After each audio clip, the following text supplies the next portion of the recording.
করতে চাই কিন্তু ভালো হচ্ছে না। যে মশলাটাই সুন্দর করে কষানো হয় সেই তরকারিটাই ভালো হয়। আসলে মশলা কষানোর উপর একটা নির্ভর করে তরকারি ভালো হওয়ার। ফেসবুকে আসার পরে অনেকে অনেক রকম কথা বলল, অনেক কিছু দেখলাম, অনেক অভিজ্ঞতা হলো। এখন নিজের মতো কাজ করছি। সবাই একটু কমেন্ট করব ভিডিও ভালো লাগলে, আর শেয়ার করব। এই যে বিভিন্ন মন্তব্য থেকে কি শিখলাম সেটা একটু শেয়ার করি। আমরা যখন ভিডিও দিব ভালো ভিডিও দেওয়ার চেষ্টা করব।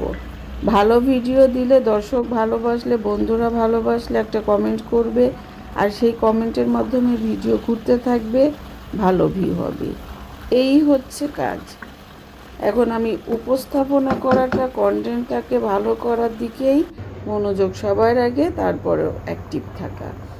অ্যাক্টিভ যত বেশি ততই কিন্তু আমাদের জন্য ভালো। কারণ কি, আপনার ভিডিওতে আমি একটা কমেন্ট করলাম, আপনি আমার ভিডিওতে একটা কমেন্ট করবেন না, সেটা আমি আশা করি না, অবশ্যই আশা করি।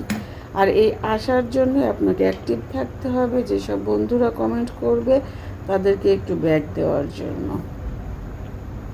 এই যে খুব সহজে মাংস করে ফেললাম, কষানো মশলার উপরে মাংস দিয়েছি, খুব সহজে হয়ে গিয়েছে। পাতলা ঝোল করেছি,